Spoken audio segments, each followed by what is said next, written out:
नमस्कार, मैं हूँ संजय शर्मा। आप देख रहे हैं 4PM महाराष्ट्र। मैं दावा कर सकता हूँ कि चंदा चोरी को बचाने के लिए, चंदा चोरों से ध्यान हटाने के लिए कुछ भी कर सकते हैं, कहीं से भी एक मुसलमान ला सकते हैं।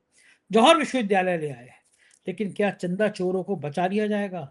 क्या इस देश का जनमानस भगवान राम के मंदिर के चंदा चोरों को माफ कर देगा? सुनते हैं केपी मलिक क्या कह रहे हैं। 4PM न्यूज नेटवर्क में बहुत-बहुत स्वागत है केपी मलिक साहब, आपका हार्दिक अभिनंदन। बहुत बहुत धन्यवाद संजय जी। आज आपने थोड़ा सा मामला बदला हुआ है, लग रहा है कहीं ठंड की जगह है, कोट सा पहना हुआ है आपने, तो बहुत बढ़िया। आपको शुभकामनाएं, बहुत बहुत बधाई। और आज भगवान जगन्नाथ का भी यात्रा चल रही है, उसकी भी आपको बहुत बहुत बधाई और शुक्रिया शुभकामनाएं बहुत। जी। शुक्रिया। बड़ी महत्वपूर्ण बात से आज चर्चा शुरू करना चाहता हूँ। खबर आ रही है कि इसरो के लगभग 100 से ज़्यादा लोगों ने नौकरी छोड़ दी है, वीआरएस के लिए अप्लाई कर दिया है। मंत्री जी का बड़ा बेशर्मी भरा बयान वायरल हो रहा है सोशल मीडिया पे, लोग आते हैं जाते हैं। धर्मेंद्र प्रधान के इस्तीफे को लेकर वांगचुक साहब आमरण अनशन पर हैं, स्थिति बिगड़ती जा रही है। पूरे देश के लोग, अब जितने इंटेलेक्चुअल लोग हैं, सब वांगचुक के समर्थन में खड़े हो गए हैं। मेरी एक मित्र है, वो बहुत मोदी जी की अनन्य भक्त है। वो मतलब उसे लड़ती रहती थी कि आप मोदी जी के लिए कैसे कर रहे हो। कल मैंने उसका स्टेटस देखा, सोनम वांगचुक के समर्थन में, तो मैंने कहा ये तुम तो अनन्य भक्त हो मोदी जी की, तुम भी? बोले नहीं, ये तो सरकार की खराब बात है कि वांगचुक साहब हैं या नौजवान हैं, सरकार बात क्यों नहीं कर रही? सरकार को बात तो करना चाहिए। मैं कहा सरकार बात किससे करती है? ये किसानों से बात नहीं करती, ये बेरोजगारों से बात नहीं करती, ये मध्यम वर्गीय परिवार से बात नहीं करती है, तो या तो ट्रम्प से बात करती है। वो भी बेचारी बात क्या करती है, मतलब ट्रम्प से बात करने की हिम्मत ही नहीं है।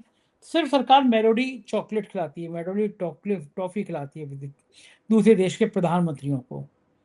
इसरो के इतने सामूहिक इस्तीफे में ज़्यादा डिटेल में बात नहीं करूंगा, भारत की सुरक्षा से जुड़ा मामला है, लेकिन जिस तरह से खबरें आ रही हैं कुछ योजनाओं के लीक होने की, और पहले भी संघ से जुड़े वैज्ञानिक गिरफ्तार हो चुके हैं जासूसी कांड में, उनका नाम सामने आया था। ये लेकिन बड़ा गंभीर बात है कि जिस इसरो के दम पर पूरे देश नाच करता है, इसरो ने भारत का नाम ऊंचा किया है। ये तो अच्छा हुआ कि मोदी जी ने इसरो नहीं बनवाया और नेहरू जी का ही बनाया हुआ है। अब ये कहेंगे कि नेहरू जी ने इसरो इसरो बनाया था इसीलिए यहाँ पे कर्मचारी छोड़ रहे हैं नौकरी। क्या देश इस हालत में पहुंच गया मलिक साहब कि इसरो जैसे संस्थान के लोग नौकरी छोड़ने लगेंगे, त्यागपत्र देने लगेंगे?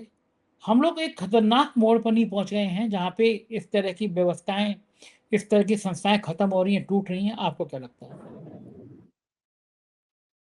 देखिए संजय जी, ये बहुत ही दुर्भाग्यपूर्ण स्थिति है। और क्योंकि इसरो बहुत महत्वपूर्ण संस्था है और वो बड़ा कॉन्फिडेंशियल संस्था भी है, वहां पे तमाम रक्षा से जुड़े हुए मामले होते हैं। और जब से हम देखते हैं कि परमाणु शस्त्रों के बनने की बात है, वो भी एक कॉन्फिडेंशियल मामला वहां पे होता है। और हमें जितनी जानकारी है, जितने पत्रकार होने के नाते चीजें जानकारी पड़ती हैं, हमें ये जानकारी है कि जो एक प्रधानमंत्री जब दूसरे प्रधानमंत्री को चार्ज देता है, तो वो हमारे पास जो परमाणु शस्त्र हैं या हम बना रहे हैं या उनकी नीतियां योजनाएं हैं, वो गुपचुप तरीके से उनको प्रदान की जाती हैं। और मैं निश्चित तौर पे यहाँ से कह सकता हूँ कि अगर हम नरसिंह राव के बाद के सारे प्रधानमंत्रियों को देखें, तो उसमें से एक आध प्रधानमंत्री से हमारी डिस्कशन भी हुई है जो वो प्रधानमंत्री नहीं रहे। और वाजपेयी जी तक ये सिलसिला चला, फिर मनमोहन सिंह आए और वाजपेयी जी भी मनमोहन से मिले थे और उन्होंने भी इस तरह चर्चा की थी। इस तरह की जानकारी हमें मिलती है। अब ये चीजें खुलेआम तो मीडिया में कभी आती नहीं है, क्योंकि देश की सुरक्षा का मामला होता है और बहुत कॉन्फिडेंशियल चीजें होती। तो इसमें जाहिर सी बात है कि जब मनमोहन जी हटे होंगे और मोदी जी ने चार्ज लिया होगा, तो ये तमाम चीजें उन्होंने इनको सौंपी होंगी और इनको बताया होगा। आप ये देखिए संजय जी, अगर हम पिछले 10 से 12 सालों में देखें, जो हमारी संस्थाएं इस प्रकार की थी जिन पे हम गर्व करते थे, विश्व में हमारा नाम होता था, आज वो संस्थाएं लगातार उनका ग्राफ गिर रहा है, उनकी बदनामी हो रही है, उनकी छींचा लेदर हो रही है। सबसे पहले आप चुनाव आयोग को ही ले लीजिए। आपको पता है कि लगभग 100 कंट्री, एक औसत बता रहा हूं मैं आपको, लगभग 100 कंट्री हमारे यहाँ आके ट्रेनिंग लेके गई हैं, देख के गई हैं कि आपका इतना बड़ा लोकतंत्र है, इतना बड़ा देश है, आप चुनाव की प्रक्रिया कैसे करते हैं। आज उसके क्या क्या सवाल हमारी उस संस्था पर उठ रहे हैं, आपको बताने की जरूरत नहीं है। हमारे यहाँ जितने आईआईटी संस्थान थे, दिल्ली के ही, चाहे जेएनयू हो, चाहे डीयू हो, अगर आप पर्सनली किसी से बात करेंगे, उनकी स्थिति बहुत खराब है। आप ये देखिए कि एक जो सरकारी पद पे व्यक्ति जाता है, अगर आप किसी संस्थान के प्रोफेसर की बात करें, वो पहले तो ये कहता है कि भाई सरकारी संस्थान में मैं प्रोफेसर हूं, तो ये मेरे लिए बड़ी इज्जत की बात है। फिर मेरी सिक्योरिटी है सर्विस की, फिर मुझे जो है पेंशन मिलती है, पर जब मैं रिटायर होऊंगा मुझे कुछ फंड मिलता है तो मैं सिक्योर रहता हूं। पहले तो सरकार ने पेंशन बंद कर दी, अब आपने पीएफ में भी पलीता लगा दिया, और वहां पे जो बाकी चीजें आप सुविधाएं दे नहीं रहे, खर्चा संस्थान को दे नहीं रहे, तो आप ये क्या कर रहे हैं? ये रणनीति क्या है कि आप प्राइवेट में भेजें? आज जिन बच्चों के एडमिशन कोई जाना नहीं चाहता डीयू में, जेएनयू में, और सब बच्चे धड़ाधड़ जो है अमेठी और दूसरा जो गलघोटिया यूनिवर्सिटी है, जिन्होंने आपने देखा होगा कि रोबोट चलाया था और G20 में दिखाया था, और अभी जो दुनिया का एआई सम्मेलन हुआ था उसमें कैसे तूती बजी थी, आपको तो पता है।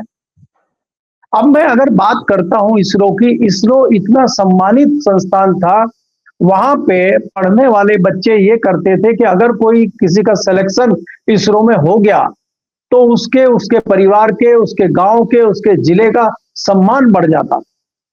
ऐसी संस्था इसरो थी। अगर आप इसरो में काम करते हैं और कोई जान ले आप किसी जहाज में जा रहे हैं, बस में जा रहे हैं, ट्रेन में जा रहे हैं, और आपका पता लग जाए कि आप इसरो में काम करते हैं, तो खड़े होकर लोग आपका स्वागत करते थे। भाई ये वैज्ञानिक हैं देश के, हम इनका सम्मान में खड़े होते हैं। और आपने इस तरह की परिस्थितियां कर दी हैं। संजय जी ठीक है, मंत्री जी कह रहे हैं कि भाई लोग आते हैं जाते हैं, आते जाते रहते हैं, और कोई ऐसी जो है चीजें लीक नहीं हुई हैं जो गगनयान से जुड़ी हो या चंद्रयान से जुड़ी हो या हमारी परमाणु नीति का हिस्सा हो। एक मंत्री जी ने तो संसद में बयान दिया था ये कि हमारा ऑपरेशन सिंदूर में कोई नुकसान नहीं हुआ है, लेकिन बाद में पता चला कि हमारे तो बहुत महत्वपूर्ण और बहुत ही कॉम्पिटेंट ऑफिसर मारे गए, शहीद हो गए 6 लोग। तो एक हिसाब से तो मंत्री का झूठ पकड़ा गया, और वो तो पार्लियामेंट के पटल पे उन्होंने दिया था। तो ये जो मंत्री मीडिया के सामने कह रहे हैं कि इससे कोई फर्क नहीं पड़ता, कोई चीज लीक नहीं हुई है, इस पे कितना विश्वास किया जा सकता है, ये सोचने वाली बात है। दूसरा संजय जी, अगर ये परिपाटी शुरू देश में हो गई है और इस तरह से लोग छोड़ के इस तरह के संस्थानों को निजी संस्थानों में जा रहे हैं, तो ये बहुत दुर्भाग्यपूर्ण बात है। आपने देखा था कि सरकार ने जिस प्रकार से 4 साल के लिए अग्निवीर योजना, अग्निपथ योजना लेके आई थी, और ये बताया गया था कि ये सेना की तरफ से मांग की गई है, अब सेना ने उलट दिया उसको। आर्मी ने कहा है कि हमें कम से कम 25% से काम नहीं होगा, मिनिमम 50% चाहिए, और वायुसेना ने कहा है कि हमें 75% चाहिए। तो क्यों अपनी ही रणनीति से वापस आ गई सेना? इसका मतलब ये था कि सरकार ने कहीं दबाव बनाया था इस तरह की परिस्थितियों का, और सेना ने इस तरह की बात नहीं कही थी। आज हम जितनी योजनाएं सरकार की देखते हैं, जितनी सारी चीजें देखते हैं, सरकार कहीं ना कहीं मुंह की खाए पड़ी हुई है। दूसरा संजय जी, आपने जिस प्रकार से सोनम वांगचुक की बात की है, तो सोनम वांगचुक ऐसी स्थिति में है, लेकिन मुझे लगता है कि कोर्ट में भी लोग गए हैं, कोर्ट ने भी कहा है कि भाई संज्ञान सरकार को लेना चाहिए और इनका आमरण। अभी मुझे नहीं लगता है कि इस स्थिति में सोनम वांगचुक पहुंचे हैं, ये बहुत ज्यादा खतरा है। अभी वो कुछ और दिन झेल सकते हैं क्योंकि उनमें ताकत बहुत है और सरकार उनका इम्तिहान ले रही है। आप ये देखिए, गोदी मीडिया लगातार चला रहा है, विपक्ष क्यों नहीं आ रहा है, राहुल गांधी क्यों नहीं सोनम वांगचुक के पास जा रहे हैं, मतलब उल्टा चौथ कोतवाल को डांट रहा है। कोई चैनल ये नहीं कह रहा कि मोदी जी संज्ञान क्यों नहीं ले रहे हैं, धर्मेंद्र प्रधान इस्तीफा क्यों नहीं दे रहे हैं, सरकार के नुमाइंदे क्यों नहीं उससे बात कर रहे हैं जाके, ये नहीं कह रहे। राहुल गांधी क्यों नहीं जा रहा है? और मेरा भी सवाल है कि राहुल गांधी क्यों नहीं जा रहा है? इसमें कोई दूसरी रणनीति है क्या? सरकार कोई दूसरा गेम कर रही है क्या? क्योंकि 17 जुलाई को वहां पे भी एक प्रोग्राम है यूथ का देहरादून में, वहां पे भी सेम मांगे, सेम परिस्थितियां हैं, वहां पे भी 2 परीक्षाएं रद्द हुई हैं। राहुल गांधी का वहां जाने का प्रोग्राम है, जो गूंज नामे के प्रोग्राम वहां हो रहा है। तो इसके पीछे भी आपको बहुत बड़ी एक रणनीति कुछ दिनों में खुलेगी तो दिखाई देगी। दूसरी बात संजय जी, मैं जो कह रहा था कि ये एक मामला जो बिल लाने वाली बात है, जो 17 जुलाई को जेपीसी अपनी रिपोर्ट पेश करेगी, जिसके अध्यक्ष हैं अपराजिता सारंगी, जिसमें किसी नेता के 20 दिन जुडिशल कस्टडी में रहने के बाद उसकी सदस्यता चली जाएगी। तो लोगों का कहना यह है कि ये सरकार नया हथियार लेके आ रही है कि जो कब्जे में नहीं आते हैं ईडी के, सीबीआई के और बाकी के, उनको यहां लाया जाएगा और यहां लाके उनको ठीक किया जाएगा। इस तरह की परिस्थितियां बनाई जा रही हैं। ढोल पीटा जा रहा है दूसरा कि सांसदों की संख्या बढ़ाई जा रही है, ये हो रहा है, वो हो रहा है, डाइवर्ट किया जा रहा है और धीरे से ये बिल पास हो जाएगा। 17 तारीख को रिपोर्ट आ जाएगी और सेशन शुरू होते ही 1-2 दिन में सबसे पहले ये बिल पास हो जाएगा। आप ये देखिए कि सरकार जिस तरह से छद्म युद्ध कर रही है, विपक्ष कहां कहां लड़ाई लड़ेगा? विपक्ष कहां कहां लड़ाई? विपक्ष वांगचुक की लड़ाई लड़े, विपक्ष पर्चा लीक की लड़ाई लड़े, विपक्ष मंदिर चोरी की लड़ाई लड़े, विपक्ष किसानों की लड़ाई लड़े, विपक्ष विदेश नीति की लड़ाई लड़े, विपक्ष एथनॉल की लड़ाई लड़े, क्या क्या लड़े? विपक्ष को तो आपने उलझा के डाल दिया है। या विपक्ष अपनी आपसी लड़ाई लड़े, जैसे कि अखिलेश यादव और राहुल गांधी की तनातनी आगामी उत्तर प्रदेश के चुनाव को देखते हुए चल रही है। तो विपक्ष को तो भारतीय जनता पार्टी ने इतना भ्रमित कर दिया है कि वो अपने में उलझा हुआ है। तो ऐसे में देश को किस तरफ ले जाया जाएगा? और दूसरा मैं सवाल आप पूछेंगे, शायद उसके बाद टिप्पणी करूंगा। शरद पवार जी की उम्र लगातार बढ़ती जा रही है और मुझे लग रहा है कि जितनी एनर्जी, राजनीतिक एनर्जी वो ले रहे हैं, मुझे तो लगता है 100 साल क्रॉस कर जाएंगे एंजॉयमेंट में, क्योंकि उन्होंने असली करिश्मा जो दिखाया था वो 38 साल की उम्र में दिखाया था। आप पूछेंगे तो मैं बाद में बताऊंगा। जी। ईरान और अमेरिका के युद्ध के बीच में सरकार और कर तो सकती नहीं, लेकिन भारत ने अगले आदेश तक होर्मुज स्ट्रेट से गुजरने वाले जहाजों पर भारतीय नाविकों की नई तैनाती पर रोक लगा दी है। वहां पर हमला हुआ था, हमारा भारतीय मारे गए थे। हमारे लोग मारे जाएं, हथकड़ी बेड़ी लगा के वापस कर दिए जाएं, सरकार पे फर्क क्यों नहीं पड़ता? सरकार रिएक्ट क्यों नहीं करती? कैसे भारत के किसी भी नागरिक पे इस तरह हमला हो सकता है, इस तरह मौत हो सकती है? सरकार कुछ कर ही नहीं पाती, हथकड़ी बेड़ी लगा के वापस कर रहा है ट्रंप, और सरकार की हिम्मत नहीं है कि चिट्ठी तक लिख दें। ऐसा क्यों होता है? संजय जी, आपको याद नहीं है, सरकार ने तो रिएक्ट किया था जब हमारे नागरिक मारे गए थे। सरकार ने कहा था कि वो तो विदेशी जहाज था, विदेशी जहाज था, उस पर हमला हुआ है और उसमें भारतीय मारे गए। तो क्या हुआ? वो तो विदेशी कंपनी में नौकरी कर रहे थे। अगर कोई अमेरिकन किसी विदेशी कंपनी में काम कर रहा है, वो मारा जाता है, या कोई इजराइल का नागरिक मारा जाता है, या ऑस्ट्रेलिया का कोई नागरिक मारा जाता है, वो भी यही कहते हैं क्या? तो भारत में तो एक से एक विद्वान मंत्री, एक से एक क्रांतिकारी मंत्री हैं। आप तो जानते ही हैं उनको कि फटाफट बयान आते हैं उनके। विद्वानों की कमी भारतीय जनता पार्टी में नहीं है।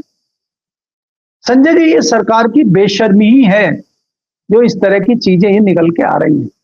कम से कम आप और कुछ नहीं कर सकते तो कम से कम अपने नागरिकों के हताहत होने पे, उनके ऊपर हमला होने पे, उनको शहीद होने पे आप श्रद्धांजलि तो कर सकते हैं। आप अमेरिका से सवाल तो पूछ सकते हैं। आप सवाल भी नहीं पूछ रहे हैं। क्यों नहीं पूछ पा रहे हैं आप? ये सवाल तो बहुत दिनों से खड़ा हुआ है। हम और आप भी पूछ रहे हैं ये सवाल, और विपक्ष भी पूछ रहा है। इसीलिए तो मैं कह रहा हूं कि विपक्ष ये कह रहा हूं, विदेशी नीति के बारे में संसद में बात करें या देश की नीति के बारे में संसद में बात करें। जिस प्रकार से भारतीय जनता पार्टी काम कर रही है, आप ये देखिए, क्या किसी भारतीय जनता पार्टी के किसी बड़े नेता का, आरएसएस के नेता का, प्रधानमंत्री का, गृह मंत्री का कोई बयान मंदिर की चोरी पे आया है, जो लोगों की आस्थाओं से जुड़ा हुआ मुद्दा है? और मुझे लगता है कि उन लोगों की आस्था से जुड़ा हुआ मुद्दा है जो 80% से अधिक भारतीय जनता पार्टी को वोट देते हैं। तो क्या उनकी चिंता करते हुए इन्होंने कोई वक्तव्य दिया है क्या? या शायद ये सोच रहे हैं कि वक्त है, वो कुछ भी होता रहे, वो कहीं नहीं जाएंगे? और एक कानपुर वाले विधायक हैं जो 8 बार से विधायक है और अभी विधानसभा अध्यक्ष हैं, आपके मित्र कानपुर वाले, उन्होंने तो कह दिया कि भाई चंदा चोरी वो हुआ है जो दुर्भावनापूर्ण दिया गया है। अब हमने आस्था के नाम पे चंदा दिया था, हमारा चंदा तो मंदिर में लग गया, इसीलिए तो भव्य मंदिर बना है। देखिए कितने विद्वान मंत्री हैं वो, कितने विद्वान स्पीकर हैं। तो ऐसे ऐसे लोगों की, ऐसे जो है अर्थशास्त्रियों की, ऐसे जो है समझदारों की, ऐसे ज्ञानियों की भारतीय जनता पार्टी में कोई कमी है क्या? जी। बिल्कुल ठीक कह रहे हैं। और भारतीय जनता पार्टी तो एक ही काम करती है कि जब भी कोई मुद्दा हो तो मुसलमान एंगे निकाल लाओ। मंदिर में चंदा चोरी का किस्सा गूंज रहा था तो बीजेपी निकाल लाई कि साहब वहां पे हनुमान गढ़ी पर नमाज पढ़ी गई, रोजा अफ्तार किया गया। अब एक और आईएएस अफसर हैं, नाम है अजय द्विवेदी। मेरे एक मित्र कहते थे कि उत्तर प्रदेश में नगर निगम लखनऊ में इतना भ्रष्ट अफसर आज तक कोई तैनात नहीं हुआ। मैं आपको बड़ा मजेदार किस्सा बताऊं मलिक साहब। कोरोना काल चल रहा था। कोरोना काल में लाशें जलाने के लिए लकड़ी आप इकट्ठी हो रही थी। लाशें जलाने की लकड़ी कहाँ से लाए? नगर निगम की ड्यूटी थी। तो साहब तब तक गवर्नर साहब को, जो मौजूदा गवर्नर साहब हैं, इनको ठंड लगी। गवर्नर हैं तो ठंड तो लग सकती है, गवर्नर हाउस में भी लोगों को ठंड लगती है। तो नगर निगम आयुक्त का काम होता है, नगर निगम का काम होता है कि लकड़ी की व्यवस्था करे, लकड़ी लाए। अब अजय द्विवेदी के भ्रष्टाचार के किस्से इतने आम थे कि ये 5,000 रुपये भी खर्च नहीं करेंगे। बिल जाने कहाँ ले आएंगे। ये अकेला बंदा ऐसा था जो चेकबुक लेके घर पे बैठवाता था ठेकेदारों से वसूली के। इतने किस्से हैं ना इसके भ्रष्टाचार के, मैं दावा कर सकता हूँ कि चेक करा ले, नगर निगम में इतना भ्रष्ट नगर आयुक्त कोई रहा नहीं। भाई ने क्या किया, इसने कोविड में जो लाशों की जलाने वाली लकड़ी थी वो गवर्नर हाउस में भिजवा दी। और मेरे यहाँ मजे की बात यह मलिक साहब कि मेरा रिपोर्टर बड़ा तेज है, तो उसने वहां पे वीडियो बना लिया। और वीडियो डाबर ने कहा कि ये लाशों की लकड़ी है, लेकिन यहाँ पे उठा के हमें गवर्नर हाउस में जानी है। बड़ी खबर थी, हमने फुल पेज 4 PM पे खबर छापी कि कोरोना में लाशें जलाने के लिए जो लकड़ी आई थी वो लकड़ी गवर्नर हाउस में जा रही है। अब साहब अजय द्विवेदी पसीने पसीने, कोई आदमी नहीं छोड़ा जिससे मुझ पर सिफारिश ना कराई हो। फिर मैंने इनके किस्से छापने शुरू किए कि इनकी कहानी क्या है। तब पता चला कि मुख्यमंत्री जी के जो प्रमुख सचिव हैं एसपी गोयल, जो आजकल चीफ सेक्रेटरी हैं, उनके ये पक्के चेहरे हैं। तो साहब उनके कृपा की दृष्टि से इनको एक जिला मिला। उस जिले में ठेकेदार से लड़ाई हो गई जाती। इन्होंने ठेकेदार पे एफआईआर कराई। वो किस्से कहानियां अखबारों में छपे कि डीएम ने ठेकेदार पे एफआईआर कराई। मतलब ये जिस जिले में जाते हैं उस जिले में इनके भ्रष्टाचार के किस्से बड़े चर्चा में हो जाते हैं।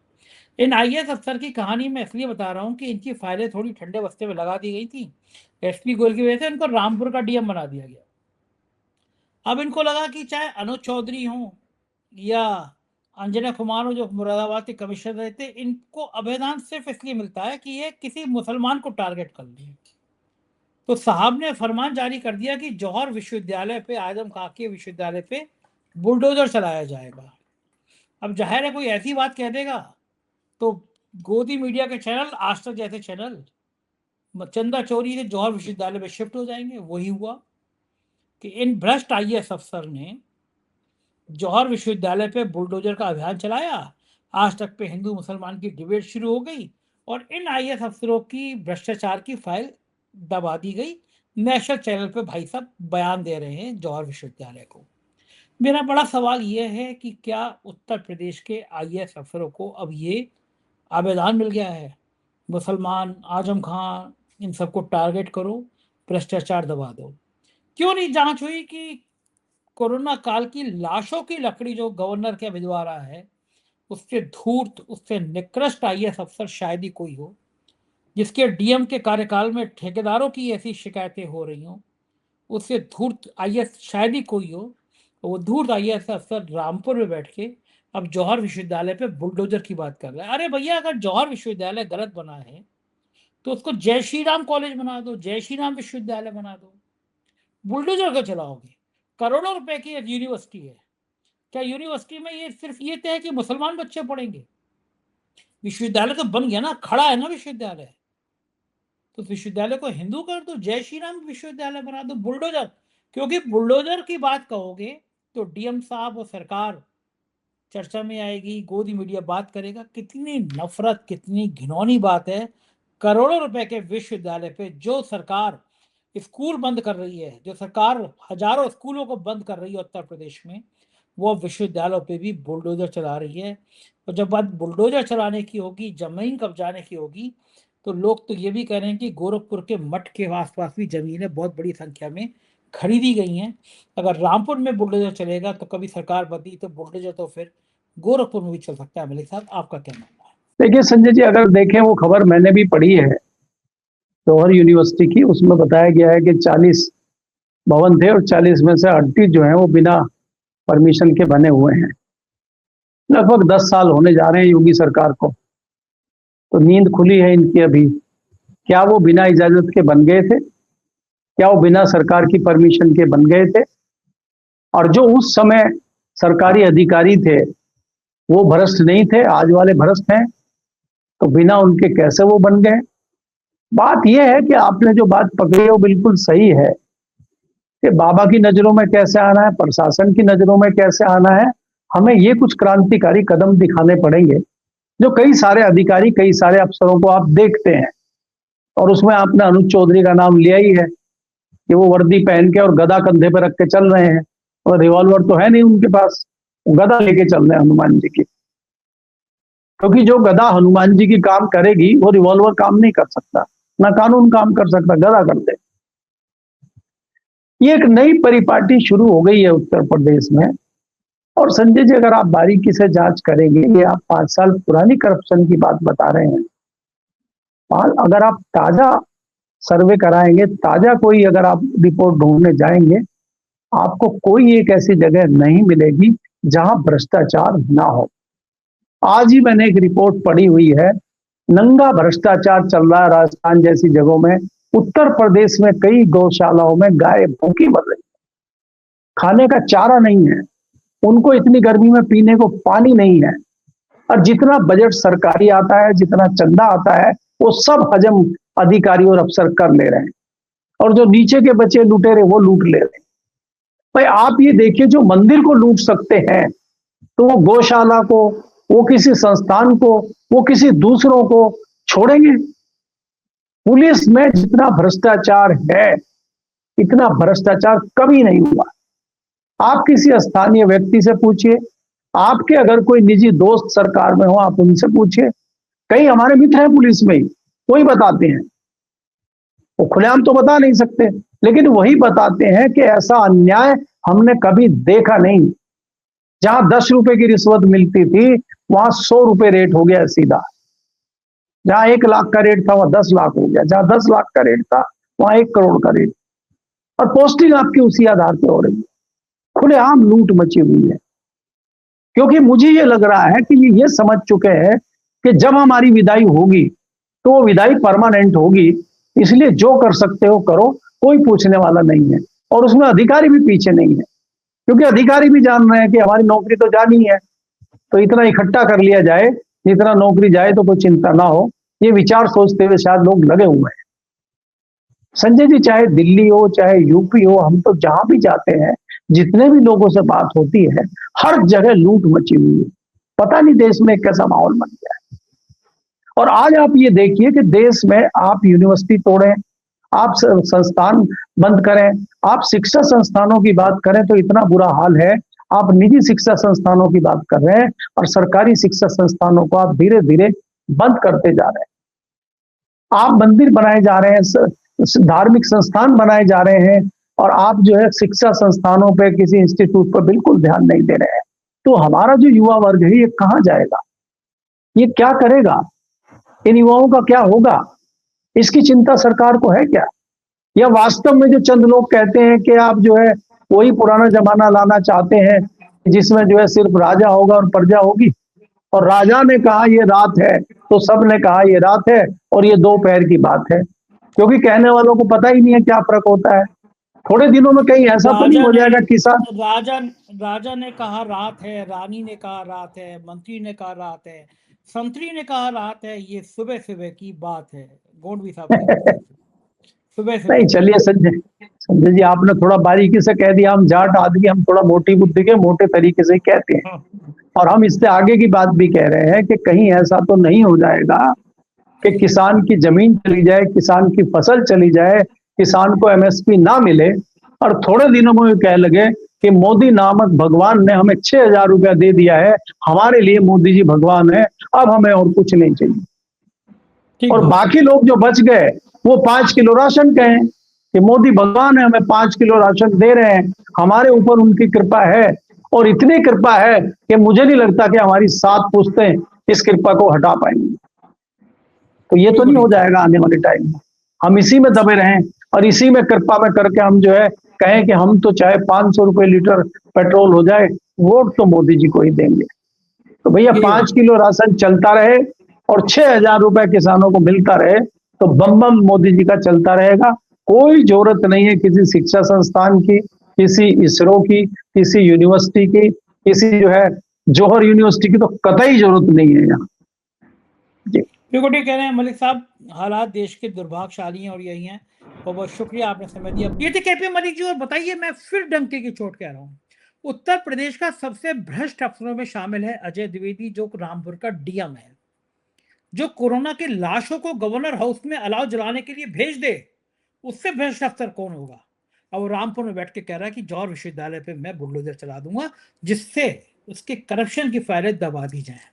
आप सोचिए कैसे चलता है ये तंत्र। आपको आपको सिर्फ मुसलमान दिखाए जाते हैं कि मुसलमान मुसलमान मुसलमान। आप इनके नाम में उलझ जाओ और भूल जाओ कि इन लोगों ने आपके भगवान राम के चंदे की चोरी की है। आप भूल जाओ कि आपके आराध्य भगवान राम के मंदिर की जमीन खरीदने में भ्रष्ट लोगों ने बेईमानी की है। आप भूल जाओ कि इनको आपके आराध्य भगवान राम का मंदिर बनाने में ठेकों में इन्होंने चोरी की है। इन भ्रष्ट अफसरों को सरकार बचा रही है और आपका दिमाग जौहर विश्वविद्यालय में मुसलमान में खपाया जा रहा है। समझ जाइए, ये किसी के नहीं है, ये भगवान राम के नहीं हुए तो ये आपके और आपकी आने वाली पीढ़ियों के कभी नहीं हो सकते। जो सरकार सैकड़ों हजारों स्कूल बंद करा रही है उत्तर प्रदेश में, वो विश्वविद्यालय पे बुलडोजर चलवा रही है। मैं तो फिर कह रहा हूं, जय श्री राम विश्वविद्यालय नाम रख दो ना उसका। जौहर विश्वविद्यालय में बुलडोजर को चलवा रहे हो। वोट का सवाल है पापी, वोट का सवाल है। नरक में भी जगह नहीं मिलेगी इन चंदा चोरों को। आप क्या सोचते हैं बताइएगा जरूर। शुक्रिया, थैंक यू।